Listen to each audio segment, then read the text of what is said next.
ಬನ್ನಿ friends, February ತಿಂಗಳಲ್ಲಿ ಈ ತಿಂಗಳಲ್ಲಿ ನನ್ನ ಗಾರ್ಡನ್ ಹೇಗಿದೆ ಅಂತ ತೋರಿಸ್ತೀನಿ. ಅಷ್ಟೊಂದೇನು ಹೂಗಳಿಲ್ಲ.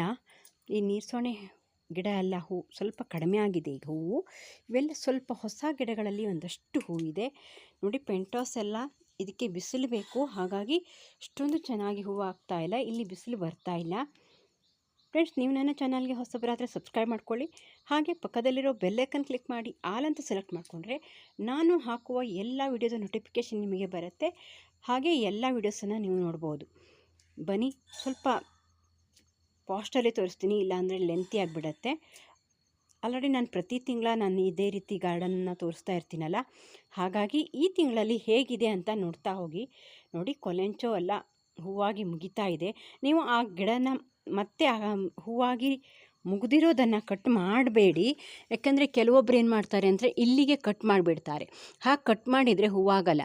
ಮತ್ತು ನೋಡಿ, ನಾನು ಇಲ್ಲಿ ತೋರಿಸ್ತೀನಿ. ಆಲ್ರೆಡಿ ಹೂವಾಗಿ ಮುಗಿದಿರೋದನ್ನು ಆಮೇಲೆ ತೋರಿಸ್ತೀನಿ. ಅಲ್ಲಿ ಲಾಸ್ಟಲ್ಲಿದೆ, ಅದರಲ್ಲೇ ಮತ್ತೆ ಹೂವಾಗತ್ತೆ. ಹಾಗಾಗಿ ಆ ಗೊಂಚಲನ್ನು ನಾನು ಕಟ್ ಮಾಡಲ್ಲ. ಅಲ್ಲೇ ಮತ್ತೆ ಅದನ್ನು ಈ ರೀತಿ ಉದುರಿಸಿದರೆ ಸಾಕಾಗತ್ತೆ. ಇಲ್ಲಿ ಮತ್ತೆ ಚಿಗುರು ಬಂದು ಹೂವಾಗತ್ತೆ. ಹಾಗೆ ನೋಡಿ, ಇಲ್ಲಿ ಜಿರೇನಿಯಮ್ ಎಲ್ಲ ಸ್ವಲ್ಪ ಹೂವಾಗಿದೆ. ಈಗ ತುಂಬ ಬಿಸಿಲು ಬರ್ತಾ ಇದೆ ಈ ಜಾಗದಲ್ಲಿ. ನೋಡಿ, ಸ್ವಲ್ಪ ನಾನು ಬ್ಯುಸಿ ಇರೋ ಕಾರಣ ಈ ಎಲೆಗಳನ್ನೆಲ್ಲ ತೆಗೆದಿಲ್ಲ. ಇನ್ಮೇಲೆ ಅದನ್ನೆಲ್ಲ ಕೊಲೆಂಚೋ ನನ್ನ ಹತ್ರ ತುಂಬ ವೆರೈಟಿ ಏನೂ ಇಲ್ಲ. ನೋಡಿ, ಇದು ತುಂಬ ಚೆನ್ನಾಗಿ ಕಾಣಿಸುತ್ತೆ. ಇಲ್ಲಿ ನೋಡಿ ಎಷ್ಟು ಚೆನ್ನಾಗಿ ಕಾಣಿಸುತ್ತೆ ಕೊಲೆಂಚೋ.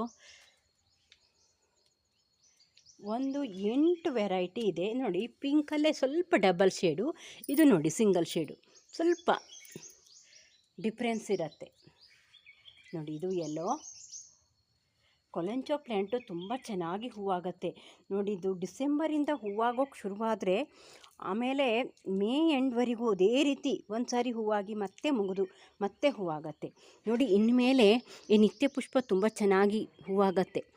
ಇದು ಇಗ್ಝೋರಾ ನೋಡಿ, ಇದು ಡಯಾಂಥಸ್ಸು ಕೂಡ ಹೂವಾಗತ್ತೆ. ನಾನು ಇದರ ಎಲ್ಲ ವಿಡಿಯೋದ ಬಗ್ಗೆ, ಎಲ್ಲ ಗಿಡದ ಬಗ್ಗೆ ನಾನು ವಿಡಿಯೋ ಮಾಡಿದ್ದೀನಿ. ನೀವು ನನ್ನ ಚಾನಲ್ಗೆ ಹೋದರೆ ಎಲ್ಲವೂ ಸಿಗತ್ತೆ. ಹಾಗೆ ನೋಡಿ, ಇಲ್ಲಿ ಕೊಲೆಂಚೋ, ನೀರ್ಸೋಣೆ ಮತ್ತು ಬಿಗೋನಿಯಾ ಇದೆ ಈ ಸೆಟ್ಟಲ್ಲಿ. ನೋಡಿ, ಕೊಲೆಂಚೋ ಎಷ್ಟು ಚೆನ್ನಾಗಿ ಹೂವಾಗಿತ್ತು ನೋಡಿ. ಇದು ಹೂವಾಗಿ ಮುಗಿದಿದೆಯಲ್ಲ, ಇಲ್ಲಿ ಚಿಗುರು ಬಂದು ಮತ್ತೆ ಹೂವಾಗ್ತಾ ಇದೆ, ಮೊಗ್ಗೆಲ್ಲ ಬರ್ತಾ ಇದೆ ನೋಡಿ. ಇದೇ ರೀತಿ ಆಗತ್ತೆ ನೋಡಿ. ಇಲ್ಲೆಲ್ಲ ಹೂವಾಗಿ ಮುಗಿದ್ಮೇಲೆ ಮತ್ತೆ ಚಿಗುರು ಬಂದು ಮತ್ತೆ ಹೂವಾಗತ್ತೆ. ಹಾಗಾಗಿ ಅದನ್ನು ಕಟ್ ಮಾಡಬಾರ್ದು ನೋಡಿ. ಇದು ಈ ರೀತಿ ಇದೆ.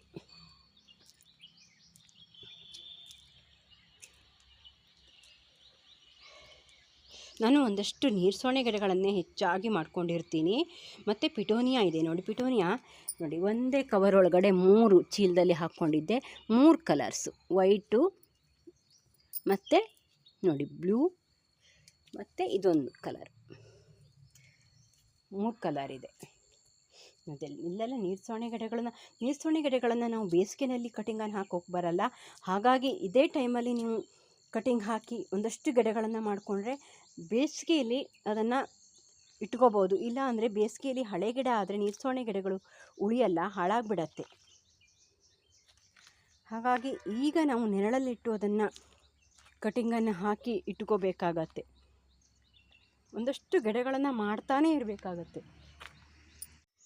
ಹಾಗೆ ಬನ್ನಿ ನೋಡಿ, ಇಲ್ಲಿ ನಾನು ಟವರ್ ಮಾಡಿದ್ನಲ್ಲ ಅದನ್ನು ಇಟ್ಕೊಂಡಿದ್ದೀನಿ. ಇದು ಪುದೀನ ಟವರು ನೋಡಿ. ಅದನ್ನು ಮಾಡೋದು ಹೇಗೆ ಅನ್ನೋದು ನೋಡಿಲ್ಲ ಅಂದರೆ ನೋಡಿ, ತುಂಬ ಚೆನ್ನಾಗಿ ಕಾಣಿಸುತ್ತೆ ನೋಡಿ. ಇದು ಕೋಲಿಯಸ್ ಟವರು ನೋಡಿ, ಎಷ್ಟು ಚೆನ್ನಾಗಿ ಬಂದಿದೆ ಅಂತ. ಇನ್ನೂ ಸ್ಪ್ರೆಡ್ ಆಗುತ್ತೆ. ಇದು ತುಂಬ ದಿನ ಆಗಿಲ್ಲ, 1 ತಿಂಗಳು ಆಗಿದೆ ಅಷ್ಟೇ. ಇನ್ನೂ ಸ್ಪ್ರೆಡ್ ಆದಮೇಲೆ ಇನ್ನೂ ತುಂಬ ಚೆನ್ನಾಗಿ ಕಾಣಿಸುತ್ತೆ. ಹಾಗೆ ನೋಡಿ, ಇಲ್ಲಿ ಈ ರೀತಿ ಸ್ಟ್ಯಾಂಡನ್ನು ಮಾಡಿ ನೋಡಿ, ಈ ರೀತಿ ಸೆಟ್ ಮಾಡ್ಕೊಂಡಿದ್ದೀನಿ ನೋಡಿ. ಇಲ್ಲಿ ಬುದ್ಧನ ಸ್ಟ್ಯಾಚ್ಯೂ ಇಟ್ಟು, ಇದೆಲ್ಲ ನಾನು ಪ್ರತಿಯೊಂದು ವಿಡಿಯೋದಲ್ಲೂ ಅಂದರೆ ನನ್ನ ಗಾರ್ಡನಿಂಗ್ ವಿಡಿಯೋದಲ್ಲಿ ನಾನು ಹಾಕಿರ್ತೀನಿ. ನೀವು ನೋಡಿರ್ಬೋದು, ನನ್ನ ಚಾನಲ್ನ ನೋಡ್ತಾ ಇದ್ದರೆ ನೀವು ನೋಡಿರ್ಬೋದು ನೋಡಿ. ನಾನು ತೆಂಗಿನ ನಾರಿಂದ ಪಾಟನ್ನು ಮಾಡಿದ್ನಲ್ಲ ಅದು. ಅದನ್ನು ಯಾರಾದರೂ ನೋಡಿಲ್ಲ ಅಂದರೆ ನೋಡಿ ಎಷ್ಟು ಚೆನ್ನಾಗಿ ಸ್ಪ್ರೆಡ್ ಆಗ್ತಾಯಿದೆ. ಇದಕ್ಕೆ ಮಣ್ಣು ಹಾಕ್ಲಿಕ್ಕೆ ಬರಲ್ವ ಅಂತ ಒಬ್ಬರು ಕೇಳಿದರು. ಅದು ಮತ್ತೆ ಮಣ್ಣನ್ನು ಹಾಕೋಕ್ಕೆ ಬರಲ್ಲ, ಹಾಗಾಗಿ ಪರ್ಮನೆಂಟ್ ಪ್ಲ್ಯಾಂಟನ್ನು ನಾವು ಇದಕ್ಕೆ ಹಾಕ್ಕೋಬೇಕಾಗತ್ತೆ. ಇದು ನೋಡಿ ಪೇಂಟ್ ಡಬ್ಬದಿಂದ ಮಾಡಿರೋದು ಎಷ್ಟು ಚೆನ್ನಾಗಿ ಬಂದಿದೆ ಅಂತ. ಈ ರೀತಿ ಹ್ಯಾಂಗಿಂಗ್ ಪಾಟ್ಗಳನ್ನು ತುಂಬ ಈಸಿಯಾಗಿ ಮಾಡ್ಬೋದು ನೋಡಿ. ಇದು ಪೆಂಟಾಸು, ಇದು ವಾಟರ್ ಕ್ಯಾಬೇಜ್ ಎಷ್ಟು ಚೆನ್ನಾಗಿ ಬಂದಿದೆ. ಹಾಗೆ ಇಲ್ಲೆಲ್ಲ ನೀರ್ಸೋಣೆ ಗಿಡಗಳು ಸ್ವಲ್ಪ ಹಳೆ ಗಿಡದಲ್ಲೆಲ್ಲ ಹೂ ಕಡಿಮೆ ಆಗಿದೆ. ಇವೆಲ್ಲ ಕೆಲವು ಗಿಡಗಳನ್ನು ಹೊಸ ಗಿಡಗಳನ್ನು ಮಾಡ್ಕೊಂಡಿದ್ದೀನಿ, ಅವೆಲ್ಲ ಜಸ್ಟ್ ಹೂವಾಗೋ ಸ್ಟೇಜಲ್ಲಿದೆ ನೋಡಿ. ಹಾಗೆ ಒಂದು ಕಡೆ ಹೂವು ಆಗ್ತಾ ಇದೆ, ಒಂದು ಕಡೆ ನಾವು ನೆಡ್ತಾ ಇರಬೇಕು. ಅದೇ ರೀತಿ ನಾವು ಗಾರ್ಡನನ್ನು ಮೇಂಟೈನ್ ಮಾಡಬೇಕಾಗತ್ತೆ. ಅದಿಲ್ಲ ಅಂದರೆ ಗಾರ್ಡನಲ್ಲಿ ಒಂದು ಸಾರಿ ಹೂವು ಇರುತ್ತೆ, ಆಮೇಲೆ ಹೂವಿರಲ್ಲ.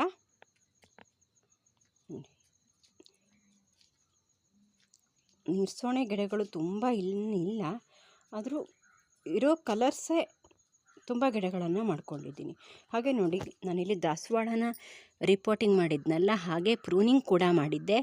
ಅದನ್ನು ಎಷ್ಟು ಚೆನ್ನಾಗಿ ಚಿಗುರು ಬರ್ತಾಯಿದೆ ಅಂತ ನೋಡಿ, ತುಂಬ ಚೆನ್ನಾಗಿ ಚಿಗುರು ಬರ್ತಾಯಿದೆ. ಅದನ್ನು ನಾವು ರಿಪೋರ್ಟಿಂಗ್ ಮಾಡಿದ ಮೇಲೆ ಯಾವ ರೀತಿ ಕೇರ್ ಮಾಡೋದು ಅಂತ ಮುಂದಿನ ವಿಡಿಯೋಗಳಲ್ಲಿ ಹೇಳ್ತೀನಿ ನೋಡಿ. ಗುಲಾಬಿ ತುಂಬ ವೆರೈಟಿ ಇದೆ ನನ್ನ ಹತ್ರ. ಒಂದಷ್ಟು ಗಿಡಗಳನ್ನು ನೆಲದಲ್ಲಿ ಹಾಕ್ಕೊಂಡಿದ್ದೀನಿ. ನೆಲದಲ್ಲಿ ಯಾವ ರೀತಿ ನಾವು ಮೇಂಟೈನ್ ಮಾಡಬೇಕು ಅನ್ನೋದನ್ನು ನಾನು ಆಲ್ರೆಡಿ ವಿಡಿಯೋನ ಶೇರ್ ಮಾಡಿದ್ದೀನಿ, ನೀವು ಬೇಕಾದರೆ ನೋಡಿ.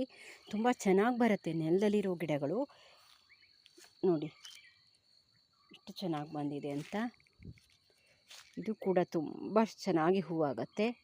ಈ ರೋಸು ತುಂಬ ಚೆನ್ನಾಗಿ ಹೂವಾಗುತ್ತೆ, ಸ್ವಲ್ಪ ಬಳ್ಳಿ ಥರ ಆಗುತ್ತೆ, ತುಂಬ ದೊಡ್ಡ ಸೈಜಲ್ಲಿ ಹೂವಾಗುತ್ತೆ. ಇದು ಬಂದರೆ ಮತ್ತೆ ಗುಲಾಬಿ ಹೂಗಳು ನೋಡಿ, ಇಷ್ಟೊಂದು ಮೊಗ್ಗು ಇದೆ ಈ ಗಿಡದಲ್ಲಿ, ತುಂಬಾ ಮೊಗ್ಗು ಹೂವಿದೆ ನೋಡಿ.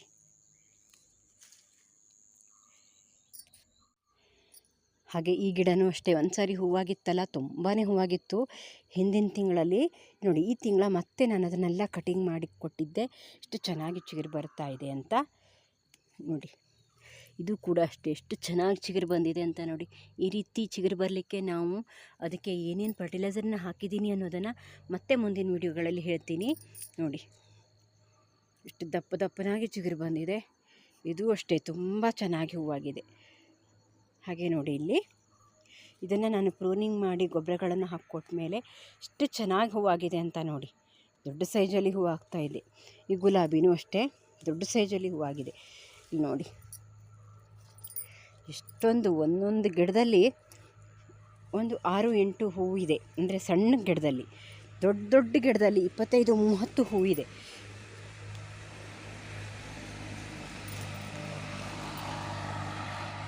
ನೋಡಿ. ಒಂದೊಂದು ಗೊಂಚಲಲ್ಲಿ ಎಷ್ಟು ಹೂವಿದೆ ಅಂತ. ಮತ್ತು ಚೆನ್ನಾಗಿ ಚಿಗುರು ಬರ್ತಾ ಇದೆ ನೋಡಿ. ಎಷ್ಟೊಂದು ಹೂವಿದೆ ಇಲ್ಲಿ ಎಲ್ಲ ನೋಡಿ. ಎಷ್ಟು ಚೆನ್ನಾಗಿ ಚಿಗುರು ಬರ್ತಾ ಇದೆ, ತುಂಬ ಚೆನ್ನಾಗಿ ಚಿಗುರು ಬರ್ತಾ ಇದೆ, ದಪ್ಪನಾಗಿ ಚಿಗುರು ಬಂದಿದೆ. ಇದರಲ್ಲೂ ಅಷ್ಟೇ. ಹಾಗೆ ನೋಡಿ ಇಲ್ಲಿ ಪಿಟೋನಿಯಾನ ನಾನು ನೆಲದಲ್ಲಿ ಹಾಕ್ಕೊಂಡಿದ್ದೀನಿ, ಚೆನ್ನಾಗಿ ಬರುತ್ತೆ ನೆಲದಲ್ಲಿ ಹಾಕ್ಕೊಂಡ್ರೆ ಪಿಟೋನಿಯಾ ಗಿಡಗಳನ್ನು. ಹಾಗೆ ನೋಡಿ ಇದು ಫ್ಲವರ್ ಹೂ ಬಿಡ್ತಾ ಇದೆ. ಸ್ವಲ್ಪ ಅದು ವಾತಾವರಣ ಸರಿಯಾಗಿದ್ದರೆ ಮಾತ್ರ ಫ್ಲವರ್ ಚೆನ್ನಾಗಿ ಬರುತ್ತೆ, ಅದಿಲ್ಲ ಅಂದರೆ ಬರಲ್ಲ ನೋಡಿ. ಇಲ್ಲಿ ಬರ್ತಾ ಇದೆ ನೋಡಿ. ಇದು ಕ್ಯಾಬೇಜ್, ಎಷ್ಟು ದೊಡ್ಡ ಗಡ್ಡೆ ಆಗಿದೆ ಕ್ಯಾಬೇಜ್. ಹಾಗೆ ನೋಡಿ ನಿತ್ಯ ಪುಷ್ಪ ಎಲ್ಲ ಚೆನ್ನಾಗಿ ಬರ್ತಾ ಇದೆ, ಹೂವು ಆಗ್ತಾ ಇದೆ. ಈಗ ನಾನು ಅದನ್ನೆಲ್ಲ ಪಿಂಚಿಂಗ್ ಮಾಡಿದ ಮೇಲೆ ತುಂಬ ಅಗಲವಾಗಿ ಬಂದಿದೆ ನೋಡಿ. ಈ ಗಿಡ ಲೋ ಮೇಂಟೆನೆನ್ಸ್, ತುಂಬ ಚೆನ್ನಾಗಿ ಹೂವಾಗತ್ತೆ. ಇದು ಎಲ್ಲಾದರೂ ಸಿಕ್ಕರೆ ತಂದು ಮಾಡ್ಕೊಳ್ಳಿ. ಹಾಗೆ ನೋಡಿ ತುಳಸಿ ಗಿಡ ಬೀಜ ಆಗಿಬಿಟ್ಟಿದೆ. ಈ ರೀತಿ ಬೀಜ ಆದರೆ ಗಿಡ ಹಾಳಾಗಿಬಿಡತ್ತೆ, ಹಾಗಾಗಿ ಆ ಬೀಜನೆಲ್ಲ ಕಟ್ ಮಾಡಿದರೆ ತುಂಬ ಚೆನ್ನಾಗಿ ಬರುತ್ತೆ.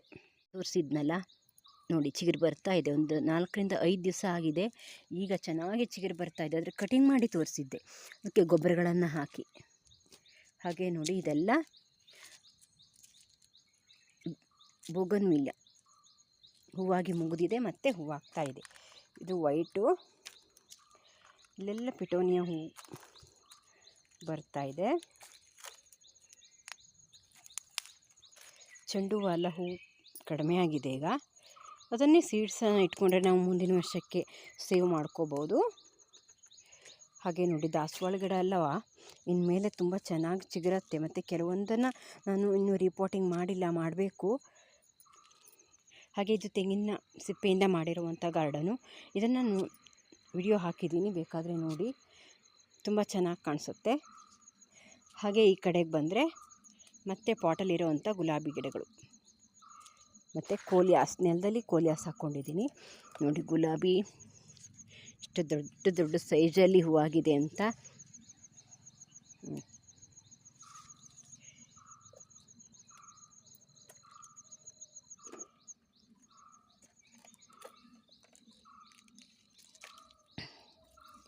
ನೋಡಿ ಎಷ್ಟು ಚೆನ್ನಾಗಿ ಹೂವಾಗಿದೆ ಗುಲಾಬಿ. ಎಲ್ಲ ಗಿಡದಲ್ಲೂ ಹೂವಿದೆ ಈಗ. ಮತ್ತು ನಾವು ಅದನ್ನು ಕಟಿಂಗ್ ಮಾಡ್ತಾ ಬಂದರೆ ಮತ್ತೆ ಹೂವು ಆಗ್ತಾನೇ ಇರುತ್ತೆ. ಮತ್ತು ಫರ್ಟಿಲೈಸರನ್ನು ಕೂಡ ಕೊಡ್ತಾ ಇರಬೇಕಾಗತ್ತೆ. ನೋಡಿ ಎಷ್ಟು ಚೆನ್ನಾಗಿ ಮೊಗ್ಗುಗಳು, ಹೂವುಗಳು ಎಲ್ಲ ಬಂದಿದೆ ಅಂತ. ಇಲ್ಲೆಲ್ಲ ತುಳಸಿ ಗಿಡ ಬೀಜ ಆಗಿಬಿಟ್ಟಿದೆ. ತುಳಸಿ ಗಿಡ ಆರೈಕೆ ಬೇಕು ಅಂದರೆ ಕೇಳಿ, ನಾನು ಹೇಳ್ತೀನಿ. ಆಲ್ರೆಡಿ ವಿಡಿಯೋ ಮಾಡಿದ್ದೀನಿ, ಬೇಕಾದರೆ ನೋಡಿ. ಇಲ್ಲೆಲ್ಲ ನಿತ್ಯ ಪುಷ್ಪ ಹೂವು ಆಗ್ತಾಯಿದೆ ನೋಡಿ. ಇನ್ಮೇಲೆ ಒಂದಷ್ಟು ಗಿಡಗಳನ್ನು ನಾವು ಈ ಟೈಮಲ್ಲಿ ರಿಪೋರ್ಟಿಂಗ್ ಮಾಡಿ ಮತ್ತು ಕಟಿಂಗನ್ನು ಹಾಕ್ಕೊಂಡ್ರೆ ತುಂಬ ಚೆನ್ನಾಗಿ ಬರುತ್ತೆ ನೋಡಿ. ಇಲ್ಲೆಲ್ಲ ಪಿಟೋನಿಯಾ ಕಟಿಂಗಿಂದನೇ ಬೆಳೆಸ್ಕೊಂಡಿದ್ದೀನಿ ನೋಡಿ. ಸೇವಂತಿಗೆ ಗಿಡಗಳನ್ನು ಅಷ್ಟೇ ಇನ್ಮೇಲೆ ಹಾಕ್ಕೋಬೇಕು. ನನ್ನ ಹತ್ರ ಈ ವರ್ಷ ತುಂಬ ಇಲ್ಲ.